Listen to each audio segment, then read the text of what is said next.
ਪੰਜਾਬੀ ਮੇਰੀ ਮਾਂ ਦੀ ਬੋਲੀ, ਮੈਂ ਹਾਂ ਵਾਰਿਸ ਬੋਲੀ ਦਾ। ਮੇਰੇ ਵਰਗੇ ਕਮਲੇ ਸ਼ਾਇਰੋ ਮਾਵਾਂ ਨੂੰ ਨਹੀਂ ਰੋਲੀਦਾ।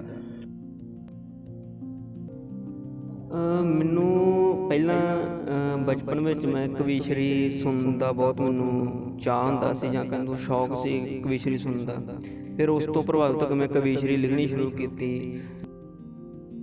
ਉਸ ਹਿਸਾਬ ਨਾਲ ਜੋੜ ਕੇ ਕੁਝ ਪੰਜਾਬ ਦੇ ਕੁਝ ਅਜੋਕੇ ਜੋ ਵੀ ਮਸਲੇ ਉਦੋਂ ਉਸ ਸਮੇਂ ਚੱਲਦੇ ਸੀ ਜਾਂ ਹੁਣ ਚੱਲਦੇ, ਉਹਨਾਂ ਨੂੰ ਜੋੜ ਕੇ ਇੱਕ ਅੱਧੀ ਕਵਿਤਾ ਤਿਆਰ ਕਰ ਲੈਣੀ। ਜਦੋਂ ਉਹ ਰਾਣੀ ਤੱਤ ਦੀ ਆਪਾਂ ਚਰਚਾ ਸੁਣੀ, ਚਾਰੇ ਪਾਸੇ ਕਿਤਾਬ ਜਿਹੜੀ ਆ ਉਹ ਚਰਚਾ ਦੇ ਵਿੱਚ ਰਹੀ। ਮੈਂ ਵੀ ਜੇਕਰ ਕਿਤਾਬ ਲਿਖਾਂ ਤੇ ਮੇਰੀ ਕਿਤਾਬ ਵੀ ਇਸ ਤਰ੍ਹਾਂ ਚਰਚਾ ਦੇ ਵਿੱਚ ਆਏਗੀ। ਕਦੇ ਤੋਂ ਸੁਪਨਾ ਜਾਂ ਮੇਰੇ ਖਿਆਲ ਮੈਨੂੰ ਪੈਦਾ ਹੋਇਆ ਸੀ। ਮੈਂ ਚਾਹਾਂਗਾ ਤੁਸੀਂ ਸਾਡੇ ਦਰਸ਼ਕਾਂ ਦੇ ਨਾਲ ਇੱਕ ਪਿਆਰੀ ਜੀ ਕਵਿਤਾ ਜਿਹੜੀ ਹੈ ਸਾਂਝੀ ਕਰੋ। ਚੱਲ ਆਪਾਂ ਇੱਕ ਕਵਿਤਾ ਲਿਖੀਏ। ਪਿੰਡੋਂ ਸ਼ਹਿਰ ਨਹੀਂ ਟੁੱਟਣ ਦਿੰਦਾ, ਤੂੰ ਖਿਆਲ ਨਾ ਟੁੱਟਣ ਦੇਵੀਂ ਤੇ ਮੈਂ ਵੈਰ ਨਹੀਂ ਟੁੱਟਣ ਦਿੰਦਾ।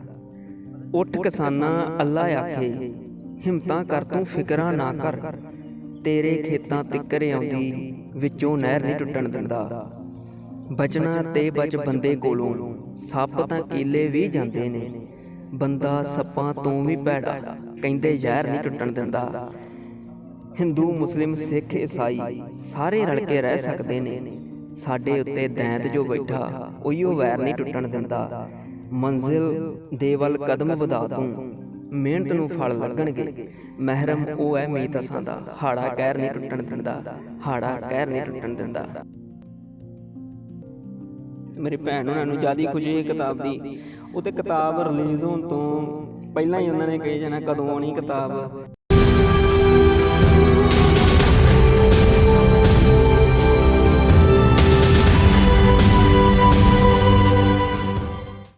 ਪੰਜਾਬੀ ਮੇਰੀ ਮਾਂ ਦੀ ਬੋਲੀ, ਮੈਂ ਹਾਂ ਵਾਰਿਸ ਬੋਲੀ ਦਾ। ਮੇਰੇ ਵਰਗੇ ਕਮਲੇ ਸ਼ਾਇਰੋ ਮਾਵਾਂ ਨੂੰ ਨਹੀਂ ਰੋਲੀਦਾ। ਇਹਨਾਂ ਸ਼ਬਦਾਂ ਦੀ ਤਰਜਮਾਨੀ ਕਰ ਰਿਹਾ ਨੌਜਵਾਨ ਸ਼ਾਇਰ, ਕਿਸੇ ਅਲੜ ਕੁੜੀ ਦੇ ਸੁਪਨਿਆਂ ਵਰਗਾ ਸ਼ਾਇਰ ਜਗਮੀਤ ਉਰਫ ਮੀਤ ਉਰਫ ਸੋਬਤ। ਅੱਜ ਤੁਹਾਡੀ ਮੁਲਾਕਾਤ ਕਰਵਾਉਣ ਜਾ ਰਹੇ ਹਾਂ। ਮੈਂ ਸਭ ਤੋਂ ਪਹਿਲਾਂ ਮੀਤ ਜੀ ਨੂੰ ਰੋਜ਼ਾਨਾ ਪ੍ਰਾਈਮ ਨਿਊਜ਼ 'ਤੇ ਉਹਨਾਂ ਦਾ ਜੀ ਆਇਆਂ ਕਰਦਾ। ਬਹੁਤ ਬਹੁਤ ਧੰਨਵਾਦ ਭਾਅ ਜੀ, ਜਿਹੜਾ ਅੱਜ ਤੁਸੀਂ ਇੱਥੇ ਮੇਰੀ ਇੰਟਰਵਿਊ ਲਈ ਆਏ, ਬਹੁਤ ਬਹੁਤ ਸ਼ੁਕਰੀਆ। ਮੀਤ ਜੀ, ਅੱਜ ਦੇ ਯੁੱਗ ਵਿੱਚ ਜਿਸ ਟਾਈਮ ਜਿਹੜਾ ਨੌਜਵਾਨ ਪੀੜ੍ਹੀ ਆਪਣੀ ਪੰਜਾਬੀ ਮਾਂ ਬੋਲੀ ਨੂੰ ਵਿਸਰਦੀ ਜਾ ਰਹੀ ਹੈ, ਭੁੱਲਦੀ ਜਾ ਰਹੀ ਹੈ, ਅਜਿਹੇ 'ਚ ਤੁਸੀਂ ਪੰਜਾਬੀ ਮਾਂ ਬੋਲੀ ਦੀ ਸੇਵਾ ਵੱਲ ਕਦਮ ਚੁੱਕਿਆ, ਕੀ ਕਹਿਣਾ ਚਾਹੋਗੇ? ਦੇਖੋ, ਮੈਨੂੰ ਜਿੱਥੋਂ ਤੱਕ ਲੱਗਦਾ ਹੈ ਕਿ ਇਹ ਕਦਮ ਮੈਂ ਚੁੱਕਿਆ ਅਚਨਚੇਤ ਹੀ, ਆਪਣੇ ਆਪ ਜੋ ਪਰਮਾਤਮਾ ਦੀ ਇੱਛਾ ਹੈ, ਜੋ ਕੁਦਰਤ ਨੂੰ ਮਨਜ਼ੂਰ ਸੀ, ਉਹ ਕੁਝ ਮੇਰੇ ਤੋਂ ਹੋਇਆ। ਮੈਂ ਕੁਝ ਸੋਚ ਸਮਝ ਕੇ, ਜਿਵੇਂ ਮੈਂ ਕਹਾਂ ਤੇ ਕੁਝ ਹੈ ਨਹੀਂ, ਆਪਣੇ ਪੰਜਾਬੀ ਮਾਂ ਬੋਲੀ ਸੀ। ਪਰਮਾਤਮਾ ਵੱਲੋਂ ਹੀ ਸ਼ਾਇਦ ਮੈਨੂੰ ਚੁਣਿਆ ਗਿਆ ਇਸ ਚੀਜ਼ ਦੇ ਲਈ। ਜੋ ਕੁਝ ਕਰ ਰਹੀ ਕੁਦਰਤ ਹੀ ਕਰ ਰਹੀ ਹੈ। ਪ੍ਰੇਰਨਾ ਕਿੱਥੋਂ ਮਿਲੀ ਹੈ ਲਿਖਣ ਦੀ ਤੁਹਾਨੂੰ? ਜਿਹੜੀ ਅੱਜ ਇੱਕ ਕਿਤਾਬ ਵੀ ਤੁਹਾਡੀ ਸੋਬਤ ਆ ਚੁੱਕੀ ਹੈ, ਬਹੁਤ ਸਾਰੀਆਂ ਕਵਿਤਾਵਾਂ ਲਿਖਦੇ ਜੇ, ਇਹ ਪ੍ਰੇਰਨਾ ਕਿੱਥੋਂ ਮਿਲੀ ਹੈ? ਮੈਨੂੰ ਪਹਿਲਾਂ ਬਚਪਨ ਵਿੱਚ ਮੈਂ ਕਵੀਸ਼ਰੀ ਸੁਣਨ ਦਾ ਬਹੁਤ ਮੈਨੂੰ ਚਾਅ ਹੁੰਦਾ ਸੀ, ਜਾਂ ਕਹਿੰਦੇ ਸ਼ੌਕ ਸੀ ਕਵੀਸ਼ਰੀ ਸੁਣਨ ਦਾ। ਫਿਰ ਉਸ ਤੋਂ ਪ੍ਰਭਾਵਿਤ ਹੋ ਕੇ ਮੈਂ ਕਵੀਸ਼ਰੀ ਲਿਖਣੀ ਸ਼ੁਰੂ ਕੀਤੀ। ਜਿਵੇਂ ਕਿਤੇ ਕੋਈ ਮੇਲਾ ਹੋਣਾ, ਛੋਟੀਆਂ ਥੋੜ੍ਹੀਆਂ ਬਹੁਤ ਕਵਿਤਾਵਾਂ ਜਿੰਨੀ ਕਦੋਂ ਸਮਝ ਸੀ ਉਸ ਹਿਸਾਬ ਨਾਲ ਜੋੜ ਕੇ ਕੁਝ ਪੰਜਾਬ ਅਤੇ ਕੁਝ ਅਜੋਕੇ ਜੋ ਵੀ ਮਸਲੇ ਉਦੋਂ ਉਸ ਸਮੇਂ ਚੱਲਦੇ ਸੀ ਜਾਂ ਹੁਣ ਚੱਲਦੇ, ਉਹਨਾਂ ਨੂੰ ਜੋੜ ਕੇ ਇੱਕ ਅੱਧੀ ਕਵਿਤਾ ਤਿਆਰ ਕਰ ਲੈਣੀ। ਸਕੂਲ ਵਿੱਚ ਕੋਈ ਫੰਕਸ਼ਨ ਹੋਣਾ, ਉੱਥੇ ਬੋਲਣਾ। ਅਤੇ ਜਿਹੜਾ ਕਿਤਾਬ ਵਾਲੇ ਪਾਸੇ ਆਇਆ, ਮੈਨੂੰ ਸਭ ਤੋਂ ਪਹਿਲਾਂ ਇਹ ਕਿਤਾਬ ਲਿਖਣ ਦਾ ਜਿਹੜਾ ਇੱਕ ਅੰਦਰ ਆਵਾਜ਼ ਜਾਂ ਇੱਕ ਅੰਦਰ ਸੁਪਨਾ ਜਿਹੜਾ ਪਣਪਿਆ, ਉਹ ਇੱਕ ਕਿਤਾਬ ਆਈ ਸੀ 2015 ਦੇ ਵਿੱਚ, ਰਾਣੀ ਤੱਤ। ਪਹਿਲਾਂ ਉਸ ਤੋਂ ਪਹਿਲਾਂ ਕਦੇ ਵੀ ਕੋਈ ਕਿਤਾਬ ਆਉਂਦੀ ਸੀ, ਕਦੇ ਸੋਸ਼ਲ ਮੀਡੀਆ ਉੱਤੇ ਉਹਦੀ ਕੋਈ ਕਦੇ ਚਰਚਾ ਨਹੀਂ ਸੀ ਹੋਈ, ਜਾਂ ਸੋਸ਼ਲ ਮੀਡੀਆ ਉੱਤੇ ਕਿਸੇ ਵੀ ਕਿਤਾਬ ਦਾ ਇੰਨਾ ਜ਼ਿਕਰ ਮੈਂ ਨਹੀਂ ਸੀ ਸੁਣਿਆ। ਫੇਸਬੁੱਕ, ਇੰਸਟਾਗ੍ਰਾਮ ਪਹਿਲਾਂ ਵੀ ਯੂਜ਼ ਕਰਦੇ ਹਾਂ, ਸੋਸ਼ਲ ਮੀਡੀਆ ਨਾਲ ਜੁੜੇ ਹੋਏ ਸਾਂ, ਪਰ ਕਦੇ ਵੀ ਕਿਤਾਬ ਨਾਲ ਇਸ ਤਰ੍ਹਾਂ ਕੋਈ ਸਿੱਧਾ ਸੰਬੰਧ ਨਹੀਂ ਸੀ ਹੈਗਾ। ਅਤੇ ਜਦੋਂ ਉਹ ਰਾਣੀ ਤੱਤ ਦੀ ਆਪਾਂ ਚਰਚਾ ਸੁਣੀ, ਚਾਰੇ ਪਾਸੇ ਕਿਤਾਬ ਜਿਹੜੀ ਆ ਉਹ ਚਰਚਾ ਦੇ ਵਿੱਚ ਰਹੀ, ਅਤੇ ਉਸ ਵੱਲ ਵੇਖ ਕੇ ਮੈਨੂੰ ਲੱਗਾ ਕਿ ਅੰਦਰ ਆਇਆ ਕਿ ਕਿਤੇ ਮੈਂ ਵੀ ਜੇਕਰ ਕਿਤਾਬ ਲਿਖਾਂ ਅਤੇ ਮੇਰੀ ਕਿਤਾਬ ਵੀ ਇਸ ਤਰ੍ਹਾਂ ਚਰਚਾ ਦੇ ਵਿੱਚ ਆਏਗੀ। ਕਦੇ ਤੋਂ ਸੁਪਨਾ ਜਾਂ ਇੱਕ ਮੇਰੇ ਖਿਆਲ ਮੈਨੂੰ ਪੈਦਾ ਹੋਇਆ ਸੀ। ਮੀਤ ਜੀ, ਕਵਿਤਾਵਾਂ ਦਾ ਸਿਲਸਿਲਾ ਜਿਹੜਾ ਆ ਚੱਲ ਰਿਹਾ ਏ। ਮੈਂ ਚਾਹਾਂਗਾ ਤੁਸੀਂ ਸਾਡੇ ਦਰਸ਼ਕਾਂ ਦੇ ਨਾਲ ਇੱਕ ਪਿਆਰੀ ਜੀ ਕਵਿਤਾ ਜਿਹੜੀ ਹੈ ਸਾਂਝੀ ਕਰੋ। ਇੱਕ ਹੈ ਕਿ ਚੱਲ ਆਪਾਂ ਇੱਕ ਕਵਿਤਾ ਲਿਖੀਏ, ਪਿੰਡੋਂ ਸ਼ਹਿਰ ਨਹੀਂ ਟੁੱਟਣ ਦਿੰਦਾ, ਤੂੰ ਖਿਆਲ ਨਾ ਟੁੱਟਣ ਦੇਵੀਂ ਅਤੇ ਮੈਂ ਬਹਿਰ ਨਹੀਂ ਟੁੱਟਣ ਦਿੰਦਾ। ਉੱਠ ਕਿਸਾਨਾਂ ਅੱਲਾ ਆਖੇ, ਹਿੰਮਤਾਂ ਕਰ ਤੂੰ ਫਿਕਰਾਂ ਨਾ ਕਰ, ਤੇਰੇ ਖੇਤਾਂ ਤਿੱਕਰ ਆਉਂਦੀ ਵਿੱਚੋਂ ਨਹਿਰ ਨਹੀਂ ਟੁੱਟਣ ਦਿੰਦਾ। ਬਚਣਾ ਤੇ ਬਚ ਬੰਦੇ ਕੋਲੋਂ, ਸੱਪ ਤਾਂ ਕੀਲੇ ਵੀ ਜਾਂਦੇ ਨੇ, ਬੰਦਾ ਸੱਪਾਂ ਤੋਂ ਵੀ ਭੈੜਾ, ਕਹਿੰਦੇ ਜ਼ਹਿਰ ਨਹੀਂ ਟੁੱਟਣ ਦਿੰਦਾ। ਹਿੰਦੂ ਮੁਸਲਿਮ ਸਿੱਖ ਈਸਾਈ ਸਾਰੇ ਰਲ ਕੇ ਰਹਿ ਸਕਦੇ ਨੇ, ਸਾਡੇ ਉੱਤੇ ਦੈਂਤ ਜੋ ਬੈਠਾ ਉਹੀਓ ਵੈਰ ਨਹੀਂ ਟੁੱਟਣ ਦਿੰਦਾ। ਮੰਜ਼ਿਲ ਦੇ ਵੱਲ ਕਦਮ ਵਧਾ ਤੂੰ, ਮਿਹਨਤ ਨੂੰ ਫਲ ਲੱਗਣਗੇ, ਮਹਿਰਮ ਉਹ ਹੈ ਮੀਤ ਅਸਾਂ ਦਾ, ਹਾੜਾ ਕਹਿਰ ਨਹੀਂ ਟੁੱਟਣ ਦਿੰਦਾ, ਹਾੜਾ ਕਹਿਰ ਨਹੀਂ ਟੁੱਟਣ ਦਿੰਦਾ। ਵਾਹ ਜੀ ਵਾਹ, ਬਹੁਤ ਹੀ ਪਿਆਰੀ ਲਿਖਤ। ਮੈਂ ਸਾਡੇ ਦਰਸ਼ਕਾਂ ਨੂੰ ਦੱਸ ਦੇਣਾ ਚਾਹੁੰਦਾ ਹਾਂ ਕਿ ਮੀਤ ਜੀ ਦੀਆਂ ਕਵਿਤਾਵਾਂ ਦੇ ਵਿੱਚ ਜਿੱਥੇ ਸਮਾਜ ਪ੍ਰਤੀ ਚਿੰਤਾ ਝਲਕਦੀ ਹੈ, ਉੱਥੇ ਉਦਾਸੀ ਅਤੇ ਪਿਆਰ ਵੀ ਝਲਕਦਾ ਹੈ। ਇਸੇ ਤਰ੍ਹਾਂ ਸਿਲਸਿਲਾ ਇਹ ਜਾਰੀ ਰਹੇਗਾ। ਹੁਣ ਮੈਂ ਮੀਤ ਜੀ ਨੂੰ ਪੁੱਛਣਾ ਚਾਹਾਂਗਾ, ਮੀਤ ਜੀ, ਸਭ ਤੋਂ ਪਹਿਲਾ ਸਬੱਬ ਜਿਹੜਾ ਆ ਲੋਕਾਂ ਦੇ ਵਿੱਚ ਕਵਿਤਾ ਪੇਸ਼ ਕਰਨ ਦਾ ਕਿਵੇਂ ਬਣਿਆ? ਸਭ ਤੋਂ ਪਹਿਲਾਂ ਮੈਂ ਜਦੋਂ ਸੋਸ਼ਲ ਮੀਡੀਆ ਆਪਾਂ ਇਸਤੇਮਾਲ ਕਰਦੇ ਹਾਂ, ਉੱਥੇ ਇੱਦਾਂ ਦੇਖਿਆ ਕਰਨਾ ਸਾਰਿਆਂ ਨੇ ਪੋਸਟ ਵਗੈਰਾ ਪਾਈ ਹੋਣੀ ਕੋਈ ਨਾ ਕੋਈ, ਕਦੇ ਕੁਝ ਲਾਈਨਸ ਗਾਣਿਆਂ ਦੀਆਂ, ਕਦੇ ਕਹੇ ਚੀਜ਼ ਦੀ ਉਹਨਾਂ ਨੇ ਮੈਂ ਦੇਖਿਆ ਕਰਨੀ। ਪਰ ਮੇਰੇ ਮਨ 'ਚ ਵੀ ਖਿਆਲ ਆਉਣਾ ਕਿ ਮੈਂ ਵੀ ਇਹ ਪੋਸਟ ਕਰਿਆ ਕਰਾਂ। ਮੈਂ ਇੱਦਾਂ ਹੀ 2-2 4-4 ਲਾਈਨਾਂ ਜੋ ਮੈਨੂੰ ਉਦੋਂ ਲਿਖੀਆਂ ਜਾਂਦੀਆਂ ਸੀ, ਮੈਂ ਉਹ ਫੇਸਬੁੱਕ ਉੱਤੇ ਸੋਸ਼ਲ ਮੀਡੀਆ 'ਤੇ ਪਾਉਣੀਆਂ ਸ਼ੁਰੂ ਕੀਤੀਆਂ। ਸਭ ਤੋਂ ਪਹਿਲਾਂ ਮੈਨੂੰ ਤਰਨ ਤਾਰਨ ਤੋਂ ਨੇ ਭਾਅ ਜੀ ਮਨਜਿੰਦਰ ਕਾਲਾ ਹੋਣੀ, ਉਹਨਾਂ ਦਾ ਮੈਨੂੰ ਫੋਨ ਆਇਆ। ਫੇਸਬੁੱਕ 'ਤੇ ਮੈਂ ਨੰਬਰ ਪਾਇਆ ਹੁੰਦਾ ਸੀ। ਉਹਨਾਂ ਨੇ ਮੈਨੂੰ ਫੋਨ ਕਰਕੇ ਤਰਨ ਤਾਰਨ ਸੱਦਿਆ, ਕਹਿੰਦੇ ਕਿ ਸਾਡੇ ਇੱਥੇ ਮਾਝਾ ਜਨਵਾਦੀ ਲਿਖਾਰੀ ਸਭਾ ਆ, ਉਸ ਦੀ ਮੀਟਿੰਗ ਆ ਅਤੇ ਤੁਸੀਂ ਉਹਦੇ ਵਿੱਚ ਆਓ। ਅਤੇ ਮੈਨੂੰ ਉਦੋਂ ਪਹਿਲੀ ਵਾਰ ਮੈਂ ਜਾ ਕੇ ਜਦੋਂ ਕਿਸੇ ਦੇ ਸਾਹਮਣੇ ਇੱਦਾਂ ਜਿਵੇਂ ਕਵਿਤਾ ਜਾਂ ਕਹੀਏ ਪੂਰੀ ਪ੍ਰੋਪਰ ਤੌਰ 'ਤੇ ਕਵੀਸ਼ਰੀਆਂ ਤੋਂ ਹਟ ਕੇ ਜਿਹੜੀ ਕਵਿਤਾ ਹੁੰਦੀ ਹੈ, ਪਹਿਲੀ ਵਾਰ ਮੈਂ ਮਜਲਿਸ ਵਿੱਚ ਮਾਝਾ ਜਨਵਾਦੀ ਲਿਖਾਰੀ ਸਭਾ ਤਰਨ ਤਾਰਨ ਉੱਥੇ ਪੜ੍ਹੀ ਸੀ। ਮੇਰੇ ਹਿਸਾਬ ਨਾਲ ਉਦੋਂ ਸਾਵਣ ਕਵੀ ਦਰਬਾਰ ਹੋ ਰਿਹਾ ਸੀ, ਪਹਿਲੀ ਮੈਂ ਉਦੋਂ ਕਵਿਤਾ ਪੜ੍ਹੀ ਸੀ ਆਪਣੀ। ਹੁਣ ਮੈਂ ਨਾਲ ਹੀ ਚਾਹਾਂਗਾ ਕਿ ਸਾਡੇ ਦਰਸ਼ਕਾਂ ਨੂੰ ਇੱਕ ਹੋਰ ਕਵਿਤਾ ਜਿਹੜੀ ਹੈ ਜ਼ਰੂਰ ਸੁਣਾਓ, ਕਿਉਂਕਿ ਸਾਡੇ ਦਰਸ਼ਕ ਜਿਹੜੇ ਨੇ ਬਹੁਤ ਤੁਹਾਡੇ ਨਾਲ ਜੁੜੇ ਹੋਏ ਨੇ। ਤੁਹਾਡੀ ਕਿਤਾਬ ਸੋਬਤ ਵੀ ਕਾਫੀ ਲੋਕਾਂ ਨੇ ਪੜ੍ਹੀ ਹੈ, ਸੋਬਤ ਦੀ ਚਰਚਾ ਵੀ ਕਾਫੀ ਹੈ, ਅਤੇ ਮੈਂ ਚਾਹਾਂਗਾ ਤੁਸੀਂ ਜ਼ਰੂਰ ਸੋਬਤ ਦੇ ਵਿੱਚੋਂ ਕੁਝ ਨਾ ਕੁਝ ਦਰਸ਼ਕਾਂ ਨਾਲ ਹੋਰ ਸਾਂਝਾ ਕਰੋ। ਹਾਂਜੀ ਭਾਅ ਜੀ, ਇੱਕ ਇੱਦਾਂ ਕਿ ਜ਼ਿੰਦਗੀ ਜਿਉਣ ਖਾਤਰ ਮੁੱਠੀ 'ਚ ਜਾਨ ਰੱਖੀ, ਸੀਨੇ 'ਚ ਦਰਦ ਰੱਖੇ, ਚਿਹਰੇ ਮੁਸਕਾਨ ਰੱਖੀ, ਉਸ ਦੇ ਵਿਹਾਰ ਮੂਹਰੇ ਚੁੱਪੀ ਦਾ ਯੋਗ ਕਰਕੇ, ਫਿਰਦਾ ਗਲੀ ਦਾ ਕੰਕਰ, ਤਖਤਾਂ ਦਾ ਮਾਣ ਰੱਖੀ। ਜਦ ਵੀ ਕਰੇ ਉਹ ਮਰਜ਼ੀ ਪਲਾਂ 'ਚ ਨੀਵੀਂ ਹੋ ਜਾਏ, ਮਰਦਾਂ ਨੇ ਔਰਤਾਂ 'ਚ ਇੱਕ ਐਸੀ ਸ਼ਾਨ ਰੱਖੀ। ਉਸ ਦੇ ਕੁਰਖਤ ਬੋਲਾਂ ਨੂੰ ਸੀਨੇ 'ਚ ਛੁਪਾ ਕੇ, ਮੈਂ ਇਸ ਦਫਾ ਵੀ ਉਸ ਦੀ ਹੈ ਮਾਣ ਤਾਣ ਰੱਖੀ। ਮਹਿਲਾਂ ਦੇ ਰਾਜਿਆਂ ਨੂੰ ਖਣ ਖਣ ਫਿਕਰ 'ਚ ਪਾਵੇ, ਫਿਰਦਾ ਗਲੀ ਦਾ ਰਾਜਾ ਜੇਬੇ 'ਚ ਭਾਣ ਰੱਖੀ, ਫਿਰਦਾ ਗਲੀ ਦਾ ਰਾਜਾ ਜੇਬੇ 'ਚ ਭਾਣ ਰੱਖੀ। ਵਾਹ ਜੀ ਵਾਹ, ਬਹੁਤ ਹੀ ਪਿਆਰੀ ਰਚਨਾ, ਬਹੁਤ ਹੀ ਜਿਹੜਾ ਆ ਪਿਆਰੇ ਸ਼ਬਦ। ਮੀਤ ਜੀ, ਮੈਂ ਜਾਣਨਾ ਚਾਹਾਂਗਾ ਕਿ ਜਦੋਂ ਤੁਸੀਂ ਸੋਬਤ ਨੂੰ ਲਿਖਿਆ, ਇਹਦੀ ਜਿਹੜੀ ਆ ਕਿਤਾਬ ਦਾ ਰੂਪ ਦਿੱਤਾ, ਇੱਕ ਡਰ ਨਹੀਂ ਮਨ ਦੇ ਵਿੱਚ ਲੱਗਾ? ਕਿਉਂਕਿ ਅੱਜ ਕੱਲ੍ਹ ਜਿਹੜਾ ਯੂਥ ਹੈ ਉਹ ਕਿਤਾਬਾਂ ਵੱਲ ਬਹੁਤ ਘੱਟ ਹੈ। ਡਰ ਤਾਂ ਦੇਖੋ, ਇੱਕ ਦੋਵੇਂ ਚੀਜ਼ਾਂ ਨਾਲ ਨਾਲ ਚੱਲਦੀਆਂ। ਇੱਕ ਥੋੜ੍ਹਾ ਜਿਹਾ ਸੋਸ਼ਲ ਮੀਡੀਆ ਕਰਕੇ ਜਾਂ ਕੁਝ ਜਿਹੜੇ ਦੋਸਤ ਮਿੱਤਰ ਜਾਣਦੇ ਸੀ ਉਹਨਾਂ ਦਾ ਕਰਕੇ ਥੋੜ੍ਹਾ ਜਿਹਾ ਹੈ ਸੀ ਕਿ ਆਪਾਂ ਲਿਖ ਸਕਦੇ ਹਾਂ, ਚਲੋ ਪਹਿਲੀ ਵਾਰ ਕੋਸ਼ਿਸ਼ ਕਰਾਂਗੇ, ਬਹੁਤਾ ਵਧੀਆ ਨਾ ਸਹੀ, ਪਰ ਇੱਕ ਵਾਰ ਇਹ ਤਾਂ ਹੋ ਜਾਏਗਾ ਨਾ ਕਿ ਆਪਾਂ ਲਿਖਣ ਵਾਲੀ ਇੱਕ ਲਾਈਨ ਵਿੱਚ ਲੱਗੀਏ ਤਾਂ ਸਹੀ। ਮੈਨੂੰ ਪਹਿਲੀ ਗੱਲ ਮਜਲਿਸ ਵੱਲੋਂ ਕਾਫੀ ਹੌਸਲਾ ਹੈਗਾ ਸੀ। ਮਾਝਾ ਜਨਵਾਦੀ ਲਿਖਾਰੀ ਸਭਾ, ਏਕਮ ਸਾਹਿਤ ਮੰਚ ਅੰਮ੍ਰਿਤਸਰ, ਹਰਤਿੰਦਰ ਸੰਧੂ ਮੈਡਮ ਉਹਨਾਂ ਦਾ ਮੈਗਜ਼ੀਨ ਵੀ ਨਿਕਲਦਾ ਆ ਏਕਮ ਸਾਹਿਤ ਅੰਕ ਉਹ ਉਹਨਾਂ ਨੇ ਵੀ ਕਾਫੀ ਉਦੋਂ ਜਿਹੜੇ ਇੱਕ ਮੰਚ ਨਾਲ ਜੁੜੇ ਹੋਏ ਉਹਨਾਂ ਨੇ ਵੀ ਹੌਸਲਾ ਦਿੱਤਾ ਆਪਣੇ ਮਜਲਿਸ ਵਿੱਚੋਂ। ਉਹ ਤਾਂ ਆਪਣਾ ਘਰ ਆ, ਪਰਿਵਾਰ ਆ, ਉਹਨਾਂ ਵੱਲੋਂ ਵੀ ਕਾਫੀ ਹੌਸਲਾ ਮਿਲਿਆ। ਆਪਣੇ ਡਾਕਟਰ ਕਮਲਪ੍ਰੀਤ ਸਿੰਘ ਅੰਮ੍ਰਿਤਸਰ ਤੋਂ ਨੇ, ਉਹਨਾਂ ਨੇ ਵੀ ਹੌਸਲਾ ਦਿੱਤਾ। ਜਿਹੜੇ ਵੀ ਸੱਜਣ ਮਿੱਤਰ ਸੀ, ਇਹੋ ਗੱਲੋਂ ਮੈਨੂੰ ਇਹ ਸੀ ਕਿ ਮੈਂ ਹੁਣ ਜਦੋਂ ਕੋਈ ਕਿਤਾਬ ਲਿਖ ਕੇ ਆਵਾਂਗਾ ਜਾਂ ਲਿਖਾਂਗਾ, ਮੈਨੂੰ ਆਪਣੇ ਵੱਲੋਂ ਥੋੜ੍ਹਾ ਜਿਹਾ ਇੱਕ ਪੋਜ਼ੀਟਿਵ ਆਪਣੇ ਅੰਦਰੋਂ ਇੱਕ ਭਾਵਨਾ ਆਉਂਦੀ ਹੈ ਨਾ ਕਿ ਨਹੀਂ ਕੁਝ ਵਧੀਆ ਹੋਏਗਾ। ਆਪਣੇ ਨਰਿੰਦਰ ਨੂਰ ਸਰ, ਉਹਨਾਂ ਨੇ ਵੀ ਜਦੋਂ ਮੇਰੇ ਤੋਂ ਰਚਨਾਵਾਂ ਸੁਣਿਆ ਕਰਨੀਆਂ। ਇੱਕ ਰਵੀ ਅੰਗੁਰਾਲ ਨੇ, ਉਹਨਾਂ ਦਾ ਹੈ ਕਿਤਾਬਾਂ ਸੇਲ ਕਰਦੇ ਨੇ, ਉਹਨਾਂ ਦਾ ਕਿਤਾਬਾਂ ਨਾਲ ਕਾਫੀ ਸਾਹਿਤ ਪ੍ਰੇਮੀ ਆ, ਸਾਹਿਤ ਕਾਫੀ ਪੜ੍ਹਦੇ ਨੇ। ਉਹਨਾਂ ਨੇ ਵੀ ਮੈਨੂੰ ਕਿਹਾ ਕਿ ਤੁਸੀਂ ਜਿਹੜਾ ਵਾ ਵਧੀਆ ਲਿਖ ਰਹੇ ਜੇ। ਫਿਰ ਹੌਸਲਾ ਮੈਨੂੰ ਹੈ ਸੀ। ਡਰ ਤਾਂ ਇੱਕ ਹੈਗਾ ਸੀ ਕਿ ਮੇਰੀ ਕਿਤਾਬ ਕੋਈ ਪੜ੍ਹੇਗਾ ਕਿਉਂ। ਫਿਰ ਮੈਨੂੰ ਲੱਗਾ ਕੋਈ ਗੱਲ ਨਹੀਂ, ਪਹਿਲਾਂ ਲਿਖ ਤਾਂ ਲਈਏ, ਇਹ ਤਾਂ ਬਾਅਦ ਦੀ ਗੱਲ ਹੈ, ਕੋਈ ਕਿਉਂ ਪੜ੍ਹੇਗਾ ਉਹਨਾਂ ਦੇ ਵਿਚਾਰ ਆ। ਅਤੇ ਹੌਸਲੇ ਦੇ ਨਾਲ ਹੀ ਮੈਂ ਕੀਤੀ। ਮੈਨੂੰ ਡਰ ਜਿਹੜਾ ਸੀ ਉਹ ਡਰ ਵਾਲੀ ਭਾਵਨਾ ਜਿਹੜੀ ਉਹ ਥੋੜ੍ਹੀ ਘੱਟ ਸੀ, ਹੌਸਲਾ ਜ਼ਿਆਦਾ ਸੀ। ਬਾਕੀ ਵਧੀਆ ਰਿਸਪੌਂਸ ਮਿਲਿਆ। ਚਲੋ ਮੇਰੇ ਹੌਸਲੇ ਨੂੰ ਸਾਰਿਆਂ ਨੇ ਉਹਦਾ ਹੌਸਲੇ ਦੀ ਕਦਰ ਕੀਤੀ।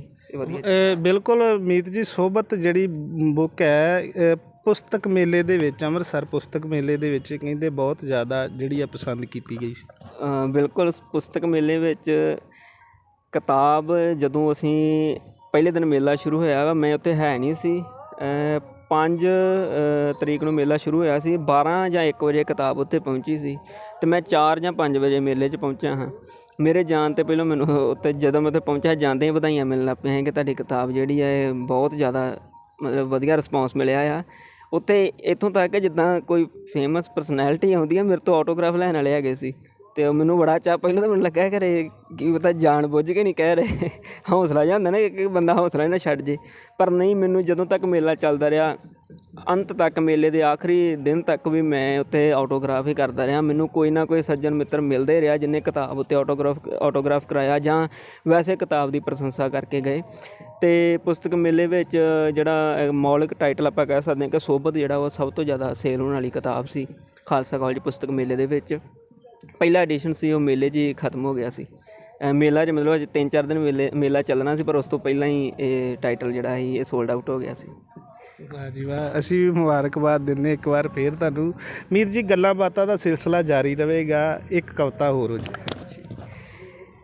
ਇੱਕ ਆ ਕਿ ਅੱਧੀ ਰਾਤੀ ਯਾਦ ਤੇਰੀ ਆਈ ਮੇਰੇ ਮਹਿਰਮਾ, ਸਾਰੀ ਰਾਤ ਜਾਗ ਕੇ ਲੰਘਾਈ ਮੇਰੇ ਮਹਿਰਮਾ, ਸਫ਼ਰਾਂ ਦੇ ਵਿੱਚ ਮੇਰਾ ਹਾਣੀ ਸਦਾ ਬਣ ਕੇ, ਨਾਲ ਤੇਰੀ ਚੱਲੇ ਪਰਛਾਈ ਮੇਰੇ ਮਹਿਰਮਾ, ਜਿਹੜਾ ਦੁੱਖ ਚੜ੍ਹਦੀ ਜਵਾਨੀ ਕਹਿੰਦੇ ਲੱਗਿਆ, ਸ਼ਿਵ ਉਸ ਦੁੱਖ ਦੀ ਦਵਾਈ ਮੇਰੇ ਮਹਿਰਮਾ, ਤੂੰ ਹੀ ਦੱਸ ਕਿਹੜੇ ਪਾਸੇ ਜਾਵਾਂ ਮੇਰੀ ਜਿੰਦ ਨੂੰ, ਅੱਗੇ ਮੇਰੇ ਖੂਹ ਪਿੱਛੇ ਖਾਈ ਮੇਰੇ ਮਹਿਰਮਾ, 4 ਨੇ ਕਿਤਾਬਾਂ ਤਸਵੀਰ ਤੇਰੀ 5ਵੀਂ, ਇਹੋ ਬਸ ਮੀਤ ਦੀ ਕਮਾਈ ਮੇਰੇ ਮਹਿਰਮਾ, ਇਹੋ ਬਸ ਮੀਤ ਦੀ ਕਮਾਈ ਮੇਰੇ ਮਹਿਰਮਾ।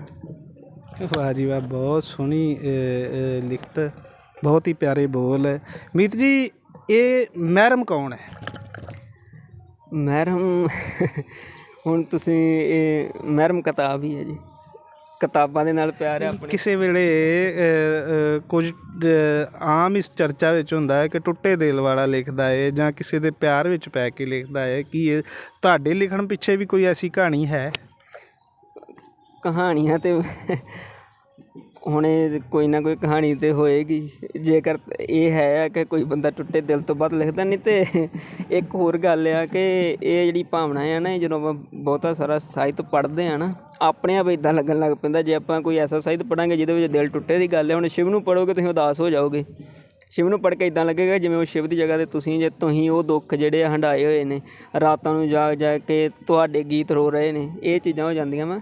ਵੈਸੇ ਚਲੋ ਇਹਦੇ ਨਾਲ ਮੈਂ ਅੱਗੇ ਇੱਕ ਇੰਟਰਵਿਊ ਹੋਈ ਸੀ ਉੱਥੇ ਮੇਲੇ ਵਿੱਚ, ਮੈਂ ਦੱਸਿਆ ਸੀ ਕਿ ਕੋਈ ਵੀ ਜਿਹੜੀ ਰਚਨਾ ਆ, ਜਾਂ ਤਾਂ ਮੈਂ ਉਹ ਬਿਲਕੁਲ ਚੀਜ਼ ਜਿਹੜੀ ਹੰਢਾਈ ਹੋਏਗੀ, ਜਾਂ ਫਿਰ ਮੇਰਾ ਕੋਈ ਇੱਦਾਂ ਅਨੁਭਵ ਕੋਈ ਨਾ ਕੋਈ ਰਿਹਾ ਹੋਏਗਾ, ਜਾਂ ਕਿਸੇ ਦਾ ਅਹਿਸਾਸ ਨੂੰ, ਤੁਹਾਨੂੰ ਪਤਾ ਸਾਹਿਤਕਾਰ ਜਾਂ ਕੋਈ ਲੇਖਕ ਪਰੋ ਲੈਂਦਾ ਆ ਜਾਂ ਕਿਸੇ ਵੀ ਚੀਜ਼ ਨੂੰ ਉਹ ਕਲਮਬੱਧ ਕਰ ਲੈਂਦਾ ਆ, ਅਤੇ ਜ਼ਰੂਰ ਰਿਹਾ ਵਾ। ਅਨੁਭਵ ਤੋਂ ਬਿਨਾਂ ਤਾਂ ਕੁਝ ਵੀ ਨਹੀਂ ਲਿਖਿਆ ਜਾ ਸਕਦਾ। ਇਹ ਮੀਤ ਜੀ, ਗਜ਼ਲ, ਕਵਿਤਾ, ਰੁਬਾਈਆਂ ਲਿਖਣ ਦੀ ਕੋਈ ਉਸਤਾਦ ਵੀ ਧਾਰਿਆ ਤੁਸੀਂ ਇਹ ਬਰੀਕੀਆਂ ਜਾਣਨ ਵਾਸਤੇ? ਜਦੋਂ ਆਪਾਂ ਕੋਈ ਚੀਜ਼ ਸ਼ੁਰੂ ਕਰਦੇ ਹਾਂ, ਆਪਾਂ ਨੂੰ ਉਸਤਾਦ ਨਾਲ ਨਾਲ ਹੀ ਮਿਲਦੇ ਰਹਿੰਦੇ ਆ। ਕੋਈ ਐਸਾ ਨਹੀਂ ਕਿ ਚੀਜ਼ ਸਿੱਖਣ ਦੇ ਲਈ, ਕਿਉਂਕਿ ਜਦੋਂ ਆਪਾਂ ਸ਼ੁਰੂ ਕਰਦੇ ਹਾਂ ਉਦੋਂ ਜਿਹੜਾ ਲਿਖਣ ਦਾ ਜਿਹੜਾ ਸਿਸਟਮ ਹੈ ਆਪਾਂ ਇੱਦਾਂ ਆ ਕਿ ਅਚਾਨਕ 4 ਲਾਈਨਾਂ ਆ ਜਾਣ ਲਿਖ ਲਓ। ਹੁਣ ਜੇ ਆਪਾਂ ਮੈਂ ਕਹਾਂ ਕਿ ਮੈਂ ਲਿਖਣ ਦੀ ਸ਼ੁਰੂਆਤ ਪਹਿਲਾਂ ਉਸਤਾਦ ਧਰ ਕੇ ਕੀਤੀ, ਇਹ ਗੱਲ ਨਹੀਂ ਹੈਗੀ। ਹਾਂ, ਬਾਅਦ ਵਿੱਚ ਮੈਨੂੰ ਸਮੇਂ-ਸਮੇਂ 'ਤੇ ਸੁਧਾਰਨ ਵਾਲੇ ਆਪਾਂ ਕਹਿ ਸਕਦੇ ਹਾਂ ਕੀਰਤ ਪ੍ਰਤਾਪ ਪੰਨੂ ਸਰ ਹੋਣੀ ਆ, ਉਹਨਾਂ ਨੇ ਜਦੋਂ ਆਪਾਂ ਰਚਨਾ ਪੜ੍ਹਨੀ ਉਹਨਾਂ ਦੱਸਣਾ ਕਿ ਇਹ ਚੀਜ਼ ਇੱਦਾਂ ਨਹੀਂ ਪੜ੍ਹੀ ਜਾ ਸਕਦੀ, ਜਾਂ ਤੁਸੀਂ ਜੇ ਗਜ਼ਲ ਲਿਖ ਰਹੇ ਜੇ ਉਹਦਾ ਕੋਈ ਮਾਪਦੰਡ ਹੁੰਦਾ ਆ। ਸਮੇਂ-ਸਮੇਂ 'ਤੇ ਸਿਖਾਉਂਦੇ ਰਹੇ ਨੇ। ਕਮਲਪ੍ਰੀਤ ਸਰ ਹੋਣੀ, ਉਹ ਵੀ ਸਮੇਂ-ਸਮੇਂ 'ਤੇ ਜਿਹੜੀਆਂ ਪਰਖ ਕਰਦੇ ਰਹੇ ਨੇ ਜਾਂ ਜਿਹੜੀ ਸੇਧ ਦਿੰਦੇ ਰਹੇ ਨੇ। ਸਮੇਂ-ਸਮੇਂ 'ਤੇ ਜਿਹੜਾ ਗੁਰੂ ਸ਼ਿਸ਼ ਪਰੰਪਰਾ ਆ ਇਹ ਚੱਲਦੀ ਰਹੀ। ਕੋਈ ਇੱਕ ਆਪਾਂ ਨਹੀਂ ਕਹਿ ਸਕਦੇ ਕਿ ਮੈਂ ਕਿਸੇ ਇੱਕ ਗੁਰੂ ਨੂੰ ਧਾਰ ਕੇ ਸਿੱਖਿਆ ਆ, ਐਸਾ ਕੁਝ ਨਹੀਂ ਹੈ। ਹਾਂ, ਜਿੱਥੋਂ ਸਿੱਖਣ ਦਾ ਮੌਕਾ ਮਿਲਿਆ ਆ ਅਤੇ ਉਹ ਜ਼ਰੂਰ ਸਿੱਖਿਆ ਜੀ। ਮਤਲਬ ਕਿ ਜਿੱਥੋਂ ਮਿਲ ਗਿਆ ਉੱਥੋਂ ਹਾਸਿਲ ਕਰ ਲਿਆ। ਬਿਲਕੁਲ, ਬਹੁਤ ਵਧੀਆ। ਮੀਤ ਜੀ, ਮੈਂ ਚਾਹਾਂਗਾ ਇੱਕ ਕਵਿਤਾ ਹੋਰ ਹੋ ਜੇ, ਮਾਹੌਲ ਜਿਹੜਾ ਆ ਇਸੇ ਤਰ੍ਹਾਂ ਬਣਿਆ ਰਹੇਗਾ। ਗਜ਼ਲਾਂ, ਨਜ਼ਮਾਂ, ਰੂਬਾਈਆਂ ਅਤੇ ਗੀਤ ਬਣਾ ਕੇ ਰੱਖਾਂਗਾ, ਮੈਨੂੰ ਮੀਤ ਬਣਾਉਣ ਵਾਲੇ ਮੀਤ ਬਣਾ ਕੇ ਰੱਖਾਂਗਾ। ਰੋਸੇ ਗੁੱਸੇ, ਚਿੜਚਿੜ, ਕਿੜਕਿੜ, ਤੂੰ ਮੈਂ ਹੁੰਦਿਆਂ ਵੀ ਜਦ ਤੱਕ ਚੱਲਦੇ ਸਾਹ ਹੋਵਣਗੇ ਪ੍ਰੀਤ ਬਣਾ ਕੇ ਰੱਖਾਂਗਾ। ਦੂਰ ਦਰਾਡੇ ਵੱਸਦਿਆ ਸੱਜਣਾ ਅਸਲਾਂ ਵਿੱਚ ਜੇ ਨਾ ਆਇਆ, ਖਿਆਲੀ ਤੇਰੇ ਤੱਕ ਆਉਣ ਦੀ ਰੀਤ ਬਣਾ ਕੇ ਰੱਖਾਂਗਾ। ਬੇਸ਼ੱਕ ਹੁਸਨ ਜ਼ਮਾਨੇ ਵਾਲਾ ਜਾਦੂਗਰੀਆਂ ਕਰਦਾ ਏ, ਪਰ ਮੈਂ ਨਹੀਂ ਵਸ ਵਿੱਚ ਆਉਣਾ, ਨੀਤ ਬਣਾ ਕੇ ਰੱਖਾਂਗਾ, ਮੈਂ ਨੀਤ ਬਣਾ ਕੇ ਰੱਖਾਂਗਾ। ਵਾਹ ਜੀ ਵਾਹ, ਬਹੁਤ ਹੀ ਪਿਆਰੀ ਲਿਖਤ ਮੀਤ ਜੀ। ਅੱਛਾ ਮੀਤ ਜੀ, ਮੈਂ ਚਾਹਾਂਗਾ ਕਿ ਸਾਡੇ ਦਰਸ਼ਕਾਂ ਨੂੰ ਤੁਸੀਂ ਜ਼ਰੂਰ ਜਾਣਕਾਰੀ ਦਿਓ ਕਿ ਤੁਹਾਡੀ ਜਿਹੜੀ ਪਰਿਵਾਰਕ ਮੈਂਬਰਾਂ ਬਾਰੇ ਜਿਹੜਾ ਆ ਆਪਣੇ ਦੱਸੋ ਜ਼ਰੂਰ। ਪਰਿਵਾਰਕ ਮੈਂਬਰਾਂ ਦੇ ਵਿੱਚ ਮੇਰੇ ਦਾਦਾ ਜੀ ਹੋਣੀ, ਦਾਦੀ ਜੀ ਹੋਣੀ, ਮੇਰੇ ਪਾਪਾ ਜੀ, ਮਾਤਾ ਜੀ, 2 ਬ੍ਰਦਰ ਨੇ, ਇੱਕ ਸਿਸਟਰ ਹੈ, ਅਤੇ ਬਸ ਇਹ ਸਾਡਾ ਪਰਿਵਾਰ ਦੇ ਵਿੱਚੋਂ ਵੀ ਕੋਈ ਸਾਹਿਤ ਵੱਲ ਜਿਹੜਾ ਆ ਹੈਗਾ ਕਿਸੇ ਦਾ ਰੁਝਾਨ? ਇਹ ਸਾਹਿਤ ਵੱਲੋਂ ਰੁਝਾਨ ਤਾਂ ਕਿਸੇ ਦਾ ਨਹੀਂ ਆ, ਪਰ ਜਿੱਥੋਂ ਤੱਕ ਹੁਣ ਮੈਂ ਚੀਜ਼ਾਂ ਮਹਿਸੂਸ ਕਰਦਾ ਹਾਂ ਕਿ ਜਿਹੜਾ ਲੋਕ ਸਾਹਿਤ ਦੇ ਨਾਲ ਜੁੜੇ ਹੋਏ ਜ਼ਰੂਰ ਸੀ। ਜਿਵੇਂ ਹੁਣ ਮੇਰੇ ਦਾਦੀ ਜੀ ਹੋਣੀ ਆ, ਉਹਨਾਂ ਨੂੰ ਜਿਵੇਂ ਸੁਹਾਗ, ਘੋੜੀਆਂ, ਉਹਨਾਂ ਨੂੰ ਮਤਲਬ ਕਿ ਪੂਰੀ ਤਰ੍ਹਾਂ ਯਾਦ ਹੁੰਦੀਆਂ। ਜਿਵੇਂ ਬਾਤਾਂ, ਮੇਰੇ ਮਾਤਾ ਜੀ ਹੋਣੀ ਰੂਪ ਬਸੰਤ ਦੀਆਂ ਕਹਾਣੀਆਂ ਜਾਂ ਬਹੁਤ ਸਾਰੀਆਂ ਕਹਾਣੀਆਂ ਸੁਣਾਉਂਦੇ ਹੁੰਦੇ ਸੀ। ਇਹ ਨਹੀਂ ਕਿ ਮਤਲਬ ਕਿ ਇੱਕ ਤਾਂ ਹੁੰਦਾ ਨਾ ਕਿ ਹੂ ਬਹੂ ਕਹਾਣੀ ਸੁਣਾ ਦੇਣੀ, ਉਹ ਕਹਾਣੀ ਨੂੰ ਅਗਲੇ ਦਿਨ ਬਦਲਵਾਂ ਰੂਪ ਦੇ ਕੇ ਖੁਦ ਇੱਕ ਨਵੀਂ ਕਹਾਣੀ ਤਿਆਰ ਕਰਕੇ ਸੁਣਾ ਦੇਣੀ। ਇਹ ਚੀਜ਼ਾਂ ਦਾ ਰਿਹਾ, ਪਰ ਇੱਦਾਂ ਲਿਖਣ ਪਰੰਪਰਾ ਨਹੀਂ ਸੀ ਕਿਸੇ ਦੀ। ਮੇਰੇ ਭੂਆ ਜੀ ਹੋਣੀ ਜਿਵੇਂ, ਉਹ ਵੀ ਕਾਫੀ ਇੱਦਾਂ ਸੁਹਾਗ, ਘੋੜੀਆਂ, ਹੁਣ ਤੱਕ ਉਹ ਕਹਿੰਦੇ ਹੁੰਦੇ ਕਿ ਆਹ ਬੋਲੀਆਂ ਜਿਵੇਂ ਪਾ ਕੇ ਭੇਜਣੀਆਂ, ਮਤਲਬ ਕਿ ਸਾਹਿਤ ਨਾਲ, ਕਿਸੇ ਲੋਕ ਸਾਹਿਤ ਨਾਲ ਜੁੜੇ ਹੋਏ ਸੀ, ਅਤੇ ਉਹੀ ਮੈਨੂੰ ਲੱਗਦਾ ਹੈ ਕਿ ਅੱਗੇ ਆਇਆ ਆ। ਵੈਸੇ ਇਸ ਤੋਂ ਪਹਿਲਾਂ ਸਾਡੇ ਪਰਿਵਾਰ ਦੇ ਵਿੱਚ ਕਿਸੇ ਦੀ ਕੋਈ ਕਿਤਾਬ ਜਾਂ ਕੋਈ ਐਸੀ ਰਚਨਾ ਨਹੀਂ ਕਦੇ ਆਈ। ਜਦੋਂ ਤੁਹਾਡੀ ਜਿਹੜੀ ਕਿਤਾਬ ਆਈ ਹੈ ਜਾਂ ਤੁਸੀਂ ਪਹਿਲੀ ਤੁਹਾਡੇ ਮਾਤਾ ਪਿਤਾ ਨੂੰ ਪਤਾ ਲੱਗਿਆ ਕਿ ਮੀਤ ਵੀ ਲਿਖਦਾ ਹੈ, ਤਾਂ ਕੀ ਰਿਐਕਸ਼ਨ ਸੀਗਾ ਉਹਨਾਂ ਦਾ? ਇਹ ਤਾਂ ਅਸਲ ਵਿੱਚ ਮੇਰੀ ਜਦੋਂ ਬਾਹਰੋਂ ਤਾਰੀਫ ਹੁੰਦੀ ਹੈ ਨਾ, ਘਰਦਿਆਂ ਨੂੰ ਬਾਹਰੋਂ ਤਾਰੀਫ ਸੁਣ ਕੇ ਵਧੀਆ ਲੱਗਦਾ ਆ। ਜਦੋਂ ਮੈਂ ਬਹੁਤ ਘੱਟ ਹੀ ਕਹਿੰਦਾ ਹੁੰਦਾ ਹਾਂ ਕਿ ਕਿਤਾਬ ਦੀ ਜਾਂ ਆਈ ਆ ਜਾਂ ਕਿਵੇਂ ਆ। ਸਭ ਤੋਂ ਜ਼ਿਆਦਾ ਜਿਹੜੀ ਖੁਸ਼ੀ ਆ ਉਹ ਮੇਰੇ ਸਿਸਟਰ ਨੇ, ਮੇਰੀ ਭੈਣ ਉਹਨਾਂ ਨੂੰ ਜ਼ਿਆਦਾ ਖੁਸ਼ੀ ਹੈ ਕਿਤਾਬ ਦੀ। ਉਹ ਤਾਂ ਕਿਤਾਬ ਰਿਲੀਜ਼ ਹੋਣ ਤੋਂ ਪਹਿਲਾਂ ਹੀ ਉਹਨਾਂ ਨੇ ਕਹੀ ਜਾਣਾ ਕਦੋਂ ਆਉਣੀ ਕਿਤਾਬ। ਉਹਨਾਂ ਨੂੰ ਸਭ ਤੋਂ ਜ਼ਿਆਦਾ ਚਾਅ ਸੀ, ਮਤਲਬ ਕਿ ਉਹਨਾਂ ਇੱਕ ਦਿਨ ਪਹਿਲੇ ਦਿਨ ਹੀ ਕਿਤਾਬ ਜਿਹੜੀ ਸੀ ਉਹ ਪੜ੍ਹ ਲਈ ਸੀ। ਜਿੱਦਣ ਮੈਂ ਘਰ ਲੈ ਕੇ ਆਇਆ ਸਾਂ, ਜਿੱਦਣ ਰਿਲੀਜ਼ ਹੋਈ ਉੱਦਣ ਮੈਂ ਚੇਚਾ ਘਰ ਆਇਆ ਸਾਂ, ਅਤੇ ਉਹ ਕਿਤਾਬ ਮੈਂ ਪਹਿਲੇ ਦਿਨ ਹੀ ਪੜ੍ਹ ਲਈ ਸੀ। ਇੱਥੋਂ ਤੱਕ ਮੈਂ ਉਹਨਾਂ ਨੂੰ ਜਦੋਂ ਮੈਂ ਕੋਈ ਵੀ ਕਵਿਤਾ ਲਿਖਦਾ ਹਾਂ, ਮੈਂ ਪਹਿਲੋਂ ਮੇਰਾ ਹੁੰਦਾ ਕਿ ਮੈਂ ਆਪਣੀ ਭੈਣ ਨੂੰ ਜਾਂ ਆਪਣੇ ਘਰ ਸੁਣਾ ਲਵਾਂ, ਤਾਂ ਜੋ ਮੈਨੂੰ ਇਹ ਲੱਗਦਾ ਵਾ ਕਿ ਜੇਕਰ ਕੋਈ ਰਚਨਾ ਮੈਂ ਆਪਣੇ ਘਰ ਸੁਣਾ ਸਕਦਾ ਵਾਂ, ਉਹ ਫਿਰ ਬਾਹਰ ਵੀ ਸਾਰਿਆਂ ਨੂੰ ਸੁਣਾਈ ਜਾ ਸਕਦੀ ਹੈ। ਕਿਉਂਕਿ ਆਪਣੇ ਆਪ ਜੇ ਆਪਣੇ ਤੋਂ ਕੋਈ ਇੱਦਾਂ ਦੇ ਸ਼ਬਦ ਲਿਖੇ ਗਏ ਹੋਣ ਜਿਹੜੇ ਆਪਾਂ ਘਰ ਨਹੀਂ ਸੁਣਾ ਸਕਦੇ, ਅਤੇ ਉਹ ਫਿਰ ਮੈਂ ਲਿਖਦਾ ਹੀ ਨਹੀਂ ਹਾਂ, ਜਾਂ ਉਹਨੂੰ ਮੈਂ ਕਦੇ ਕਿਸੇ ਦੇ ਸਾਹਮਣੇ ਪੇਸ਼ ਹੀ ਨਹੀਂ ਕੀਤਾ। ਇਹ ਚੀਜ਼ ਆ। ਅਤੇ ਬਾਕੀ ਘਰੋਂ ਜਦੋਂ ਉਹਨਾਂ ਨੂੰ ਕਿਤਾਬ ਦਾ ਪਤਾ ਲੱਗਾ, ਵਧੀਆ। ਜਦੋਂ ਹੁਣ ਕਿਤੇ ਕੋਈ ਸਨਮਾਨ ਮਿਲਦਾ ਆ, ਉਦੋਂ ਖੁਸ਼ੀ ਮਹਿਸੂਸ ਹੁੰਦੀ ਉਹਨਾਂ ਨੂੰ। ਬਿਲਕੁਲ ਇਹ ਹੈ ਆ, ਚਾਅ ਆ ਉਹਨਾਂ ਨੂੰ ਵੀ। ਹੁਣ ਅਗਲੀ ਕਿਤਾਬ ਤੋਂ ਗਾਂਹ ਵਧਾਂਗੇ ਅਤੇ ਹੋਰ ਹੋ ਸਕਦਾ ਪਰਮਾਤਮਾ ਨੇ ਅੱਗੇ ਕੀ ਸੋਚਿਆ ਉਹ ਤਾਂ ਚਲੋ ਪਰਮਾਤਮਾ ਦੇ ਹੱਥ ਵੱਸ ਆ ਕਿ ਕੀ ਹੁੰਦਾ ਹੈ ਭਵਿੱਖ ਦੇ ਅੰਦਰ। ਸਭ ਦਾਤੇ ਦਾ ਭਾਣਾ ਹੈ, ਅਗਲੇ ਪਲ ਦਾ ਪਤਾ ਨਹੀਂ ਹੁੰਦਾ ਕਿੱਥੇ ਕੀ ਹੋ ਜਾਣਾ ਹੈ, ਉਹ ਤਾਂ ਪਰਮਾਤਮਾ ਦੇ ਹੱਥ ਵੱਸ ਆ। ਪਰ ਘਰੋਂ ਕਿਤਾਬ ਤੋਂ ਬਾਅਦ ਵੀ ਉਹਨਾਂ ਨੇ ਖੁਸ਼ੀ ਮਹਿਸੂਸ ਕੀਤੀ ਸੀ। ਮੀਤ ਕਵਿਤਾਵਾਂ ਵੀ ਲਿਖਦਾ ਏ, ਗਜ਼ਲਾਂ ਵੀ ਲਿਖਦਾ ਏ, ਗੀਤ ਵੀ ਲਿਖਦਾ ਏ। ਕੀ ਮੀਤ ਕਹਾਣੀਆਂ ਵੀ ਲਿਖੇਗਾ, ਨਾਵਲ ਵੀ ਲਿਖੇਗਾ? ਇਹ ਤਾਂ ਕਹਾਣੀਆਂ, ਨਾਵਲ ਹਾਲੇ ਇਹ ਤਾਂ ਕੁਦਰਤ ਦੇ ਹੱਥ ਵੱਸ ਹੈ ਕਿ ਉਹ ਆਪਣੇ ਤੋਂ ਕਿਹੜੀ ਚੀਜ਼ ਲਿਖਵਾ ਦਿੰਦੇ ਨੇ। ਇੱਕ ਕਹਾਣੀ ਲਿਖੀ ਹੋਈ ਸੀ ਮੈਨੂੰ ਇੱਕ ਦੁੱਖ ਜਿਹਾ ਮਹਿਸੂਸ ਹੋ ਰਿਹਾ ਸੀ ਆਪਣਾ ਜਿਹੜਾ ਹੁਣ ਦਾ ਪੜ੍ਹਾਈ ਵਾਲਾ ਸਿਸਟਮ ਆ, ਜਿਹੜਾ ਹੁਣ ਪੜ੍ਹਾਈ ਦੇ ਵਿੱਚ ਲਾ ਲਓ ਹਿਸਾਬ ਕਿ ਪਹਿਲਾਂ ਜਦੋਂ ਅਸੀਂ ਪੜ੍ਹਦੇ ਸਾਂ, ਚਲੋ ਸਾਡੇ ਤੋਂ ਜਿਹੜਾ ਪਹਿਲਾ ਸਮਾਂ ਹੈ ਉਹ ਤਾਂ ਪਤਾ ਨਹੀਂ ਕਿੱਦਾਂ ਦਾ ਹੋਵੇਗਾ, ਪਰ ਸਾਡੇ ਸਮੇਂ ਦੇ ਵਿੱਚ ਵੀ ਸਰ ਦੇਸ ਰਾਜ ਹੋਣਾ ਨੇ ਮਤਲਬ ਜੇ ਗਲਤੀ ਹੋ ਜਾਣੀ ਤਾਂ ਉਹਨਾਂ ਕੁੱਟਿਆ ਕਰਨਾ। ਕੁੱਟਣ ਤੋਂ ਬਾਅਦ ਉਹਨੇ ਕੁੱਟ ਤਾਂ ਚੰਗੀ ਤਰ੍ਹਾਂ ਹੁੰਦੇ ਸੀ, ਜਿਵੇਂ ਮੁਰਗਾ ਬਣਾ ਲੈਣਾ, ਅਤੇ ਉਹ ਜਦੋਂ ਦੁੱਖ ਹੋਣਾ ਪੀੜ ਹੋਣੀ ਤਾਂ ਘਰੇ ਆ ਕੇ ਦੱਸਣਾ ਕਿ ਸਾਨੂੰ ਕੁੱਟ ਪਈ ਆ, ਅਤੇ ਦਾਦੀ ਜੀ ਨਾਲ ਸਪੋਰਟ 'ਚ ਚੱਲ ਜਾ ਕਰਨਾ ਕਿ ਤੁਸੀਂ ਬੱਚੇ ਨੂੰ ਕਿਉਂ ਕੁੱਟਿਆ, ਅਤੇ ਉਹਨਾਂ ਕਹਿਣਾ ਬੱਚਾ ਨਾਲ ਹੀ ਲੈ ਜਾਓ, ਇਹ ਹੱਥ ਤੋਂ ਨਹੀਂ ਪੜ੍ਹ ਸਕਦਾ। ਅਤੇ ਮੁੜ ਕੇ ਬਾਅਦ ਵਿੱਚ ਕੀ ਉਹ ਸਿਸਟਮ ਇੱਦਾਂ ਚੱਲਦਾ ਰਿਹਾ, ਭਾਵ ਕਿ ਪੜ੍ਹਾਈ ਜੇ ਨਹੀਂ ਸੀ ਆਉਂਦੀ ਕੁੱਟ ਵੀ ਪੈਂਦੀ ਸੀ, ਪਰ ਜਦੋਂ ਮੈਂ ਪੜ੍ਹਾਉਣ ਵਾਲੇ ਪਾਸੇ ਆਇਆ ਮੈਨੂੰ ਲੱਗਾ ਕਿ ਹੁਣ ਸਿਸਟਮ ਬਿਲਕੁਲ ਚੇਂਜ ਹੋ ਗਿਆ। ਹੁਣ ਆਪਾਂ ਕਿਸੇ ਬੱਚੇ ਨੂੰ ਗਲਤੀ ਤੋਂ ਵੀ ਕੁਝ ਨਹੀਂ ਕਹਿ ਸਕਦੇ, ਕਾਨੂੰਨ ਨੇ ਵੀ ਹੱਥ ਬੰਨ੍ਹੇ ਹੋਏ ਆ, ਪਰ ਜੇਕਰ ਮੈਨੂੰ ਲੱਗਦਾ ਕਿ ਆਪਾਂ ਬੱਚੇ ਨੂੰ ਗਲਤ ਚੀਜ਼ ਤੋਂ ਰੋਕਾਂਗੇ ਨਹੀਂ, ਬੱਚੇ ਤਾਂ ਹੁਣ ਬਦਮਾਸ਼ੀ ਕਰਦੇ ਨੇ, ਸਿੱਧੀ ਗੱਲ ਹੈ ਕਿ ਬੱਚੇ ਤਾਂ ਇੱਥੋਂ ਤੱਕ ਕਹਿ ਦਿੰਦੇ ਆ ਅਧਿਆਪਕ ਨੂੰ ਕਿ ਕੋਈ ਨਹੀਂ ਅਸੀਂ ਮਤਲਬ ਦੇਖ ਲਾਂਗੇ ਤੁਹਾਨੂੰ ਜਿਵੇਂ ਅੱਜ ਦਾ ਸਮਾਂ ਚੱਲ ਰਿਹਾ।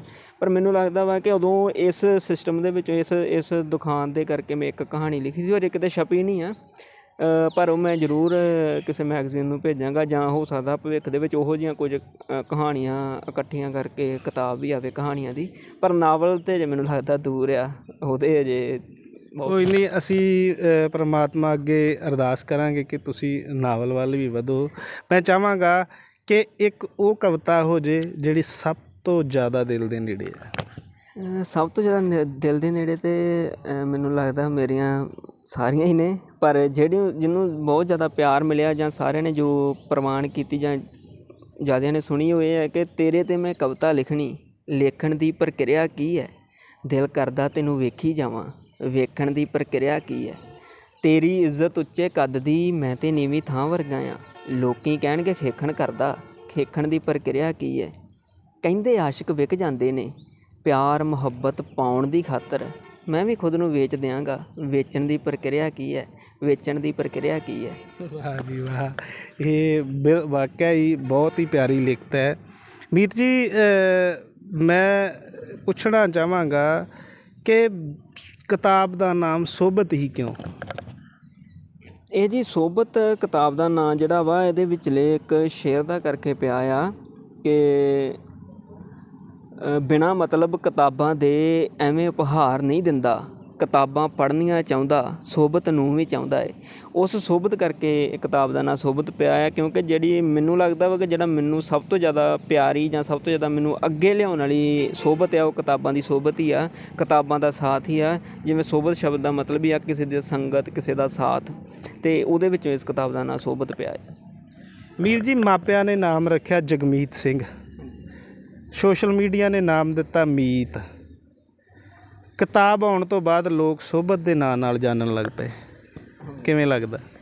ਹੁਣ ਤਾਂ ਸੋਬਤ ਮੀਤ ਮੈਨੂੰ ਸੋਬਤ ਦੇ ਨਾਂ ਨਾਲ ਹੀ ਵਾਕਿਆ ਜਾਣਨ ਲੱਗ ਪਿਆ। ਜਦੋਂ ਕਿਤੇ ਇੱਦਾਂ ਬਹੁਤ ਜ਼ਿਆਦਾ ਇੱਦਾਂ ਸੋਬਤ ਭਾਜੀ ਜਾਂ ਸੋਬਤ ਵਾਲਾ ਮੀਤ ਜਾਂ ਸੋਬਤ ਮੀਤ ਕਹਿ ਕੇ ਬੁਲਾਉਂਦੇ ਨੇ, ਅਤੇ ਖੁਸ਼ੀ ਹੁੰਦੀ ਹੈ ਕਿ ਇੱਕ ਕਿਤਾਬ, ਸਭ ਤੋਂ ਵੱਡੀ ਗੱਲ ਹੈ ਕਿ ਸਾਡੀ ਕੋਈ ਰਚਨਾ ਨੂੰ ਸਾਡੇ ਕਰਕੇ ਨਾ ਜਾਣੇ, ਸਗੋਂ ਰਚਨਾ ਕਰਕੇ ਸਾਨੂੰ ਜਾਣੇ, ਉਹ ਵਧੀਆ ਚੀਜ਼ ਹੁੰਦੀ ਹੈ। ਮੈਨੂੰ ਪਹਿਲੀ ਕਿਤਾਬ ਦੇ ਉੱਤੋਂ ਹੀ ਇੰਨਾ ਮਾਣ ਮਿਲਿਆ, ਇਹ ਮੈਂ ਕਿਸਮਤ ਵਾਲਾ ਹਾਂ।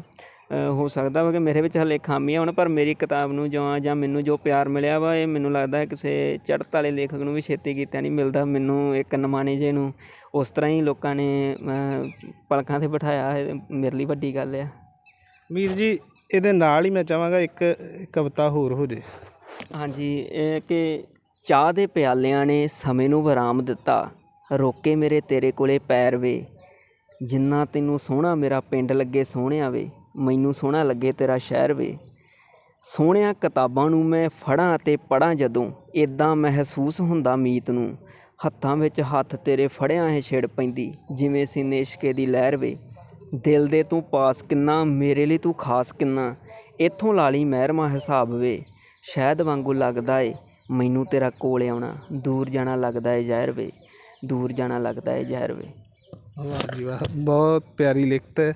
ਮੀਤ ਜੀ, ਆਖਰ ਵਿੱਚ ਮੈਂ ਚਾਹਾਂਗਾ ਕਿ ਤੁਸੀਂ ਪਾਠਕਾਂ ਨੂੰ ਸੰਦੇਸ਼ ਦਿਓ ਕਿ ਉਹ ਕਿਤਾਬਾਂ ਦੇ ਨਾਲ ਜੁੜ ਸਕਣ। ਇਹ ਮੈਨੂੰ ਜਿੱਥੇ ਤੱਕ ਲੱਗਦਾ ਹੈ ਕਿ ਕਿਤਾਬਾਂ ਦਾ ਜਿਵੇਂ ਆਪਾਂ ਕਹਿੰਦੇ ਪਹਿਲਾਂ ਨਾਲੋਂ ਮੈਨੂੰ ਲੱਗਦਾ ਕਿ ਕਿਤਾਬਾਂ ਪੜ੍ਹਨ ਵਾਲੇ ਪਾਸੇ ਪਾਠਕ ਬਹੁਤ ਹੋਏ ਨੇ, ਅਤੇ ਇਹ ਸਭ ਸੋਸ਼ਲ ਮੀਡੀਆ ਦਾ ਕਰਕੇ ਮੈਨੂੰ ਲੱਗਦਾ ਹੈ ਕਿ ਕਿਤਾਬਾਂ ਦੇ ਨਾਲ ਹੋਏ ਆ। ਪਰ ਫਿਰ ਵੀ ਜੇ ਆਪਾਂ ਸੋਸ਼ਲ ਮੀਡੀਆ ਤੋਂ ਹਟ ਕੇ ਵੇਖੀਏ ਤਾਂ ਸੋਸ਼ਲ ਮੀਡੀਆ ਦੇ ਨਾ ਇੱਕ ਆਪਾਂ ਜਿੱਦਾਂ ਦਾ ਆਪਾਂ ਹੁੰਦੇ ਹਾਂ ਆਪਣਾ ਨਾ ਵੈਸਾ ਹੀ ਦਾਇਰਾ ਹੋ ਜਾਂਦਾ ਆ। ਅਤੇ ਜੇ ਆਪਾਂ ਉਸ ਤੋਂ ਅਲੱਗਾ ਦੇਖੀਏ ਕਿ ਪੱਟੀ ਦੇ ਵਿੱਚ ਜਾਂ ਮੇਰੇ ਸ਼ਹਿਰ ਦੇ ਵਿੱਚ ਹੈ ਨਾ ਕਿਤਾਬਾਂ ਪੜ੍ਹਨ ਵਾਲਿਆਂ ਦੀ ਗਿਣਤੀ ਕੀਤੀ ਜਾਵੇ ਤਾਂ ਮੈਨੂੰ ਨਹੀਂ ਲੱਗਦਾ ਕਿ ਆਪਾਂ ਨੂੰ ਇੱਥੋਂ ਪੂਰਾ ਪੱਟੀ ਘੁੰਮਿਆਂ ਵੀ ਗਿਣਤੀ ਦੇ 10 ਬੰਦੇ ਵੀ ਲੱਭਣਗੇ। ਅਤੇ ਜੇ ਕੋਈ ਲੱਭੇਗਾ ਉਹ ਖੁਦ ਲੇਖਕ ਹੋਏਗਾ, ਅਤੇ ਉਹਨੂੰ ਕਿਉਂਕਿ ਲੇਖਕ ਨੂੰ ਆਪਣੇ ਆਪ ਨੂੰ ਜਿਹੜਾ ਲੇਖਕ ਹੋਵੇ ਉਹਨੂੰ ਚਾਅ ਹੁੰਦਾ ਕਿਤਾਬਾਂ ਦਾ। ਇੱਦਾਂ ਹੀ ਆਪਣੇ ਇੱਥੇ ਸ਼ਹਿਰ ਵਿੱਚੋਂ ਸਿਮਰਨ ਧਾਲੀਵਾਲ ਹੋਣੀ ਨੇ, ਉਹ ਕਹਾਣੀਕਾਰ ਨੇ, ਉਹਨਾਂ ਨੂੰ ਸਾਹਿਤ ਅਕਾਦਮੀ ਅਵਾਰਡ ਮਿਲਿਆ ਹੋਇਆ ਆ, ਉਹਨਾਂ ਨੂੰ ਢਾਹਾਂ ਪੁਰਸਕਾਰ ਮਿਲਿਆ ਹੋਇਆ ਆ। ਪਰ ਪੱਟੀ ਦੇ ਵਿੱਚ ਬਾਹਰ ਉਹਨਾਂ ਦੀ ਚਰਚਾ ਹੈ ਪੂਰੀ, ਬਾਹਰ ਲੋਕ ਮਾਣ ਸਨਮਾਨ ਕਰਦੇ ਆ, ਸਾਰਾ ਪੰਜਾਬ ਜਾਣਦਾ ਹੈਗਾ ਕਿ ਸਿਮਰਨ ਧਾਲੀਵਾਲ ਨਾਮ ਦੇ ਕੋਈ ਲੇਖਕ ਹੈਗੇ ਨੇ, ਪਰ ਪੱਟੀ ਦੇ ਵਿੱਚ ਉਹਨਾਂ ਨੂੰ ਜਾਣਿਆ ਨਾ ਜਾਂਦਾ ਹੋਏਗਾ। ਇਹ ਤਾਂ ਮੈਨੂੰ ਲੱਗਦਾ ਹੈ ਕਿ ਲੋਕ ਕਿਤਾਬਾਂ ਪੜ੍ਹਦੇ ਨੇ, ਪਰ ਜ਼ਿਆਦਾਤਰ 100 ਵਿੱਚੋਂ ਇੱਕ ਬੰਦਾ, 100 ਚੋਂ ਵੀ 1000 ਚੋਂ ਇੱਕ ਬੰਦਾ ਹੀ ਹੋਏਗਾ ਜਿਹੜਾ ਕਿਤਾਬਾਂ ਨੂੰ ਜਾਣਦਾ ਹੋਏਗਾ, ਕਿਤਾਬਾਂ ਨੂੰ ਲਿਖਣ ਵਾਲਿਆਂ ਨੂੰ ਜਾਣਦਾ ਹੋਏਗਾ।